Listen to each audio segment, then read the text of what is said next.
రాజ్యం కోసం బాపూజీ కలలు కన్నారు. ఆ కలలు నెరవేర్చడం కోసం నేను పంచాయతీరాజ్ శాఖ తీసుకున్నాను.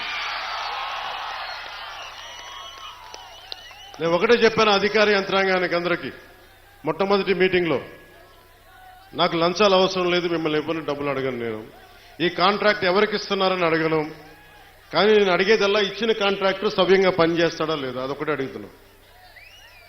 అలాగే ముందస్తుగా చెప్పిన మీటింగ్లో, రివ్యూ మీటింగ్లో ఒకటే అడిగా, నేను ఇప్పుడు దాకా నా జీవితంలో నేను సంపాదించిన డబ్బు అకౌంట్లో కూడా ఎప్పుడు చూడడం, ఖర్చు అయితే ఖర్చు అయింది, ట్యాక్స్ వచ్చే డబ్బులు వచ్చినాయి, ట్యాక్స్ కట్టే ఇంతే పెట్టుకున్నా. కానీ ప్రజల డబ్బు వచ్చేటప్పటికి, మీ డబ్బు అనేటప్పటికీ ఎంత ఒళ్ళు ఉంచి పనిచేశానంటే, ఎంత ఒళ్ళు ఉంచి పనిచేస్తున్నాను, ప్రతి రూపాయికి లెక్క అడుగుతున్నా, ప్రతి రూపాయికి. మీ కష్టం అది, మీ స్వార్జితం. తాజ్మహల్ కట్టి నిర్మాణానికి రాళ్లెత్తిన కూలీలు ఎవరంటారు? ఈ దేశ ప్రగతికి కండలు కరిగించింది ఎవరు?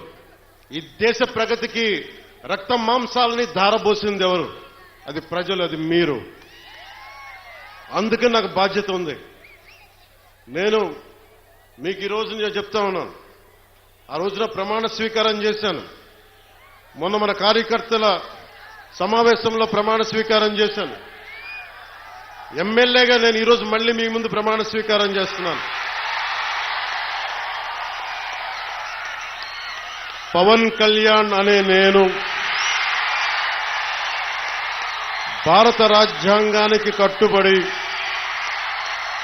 నన్ను అఖండ మెజారిటీతోటి గెలిపించిన నా పిఠాపురం పుర ప్రముఖులకు, పెద్దలకు, ప్రజలకు, యువకులకు, ఆడపడుచులకు, తల్లులకు, యువతులకు, ప్రతి ఒక్కరికి, అన్ని వర్గాల వారికి, ఎస్సీ, ఎస్టీ, బీసీ, ఓసీ, అన్ని మతాలు, ఇస్లాం, క్రిస్టియానిటీ, అన్ని కులస్తులందరికీ నేను హామీ ఇస్తున్నాను.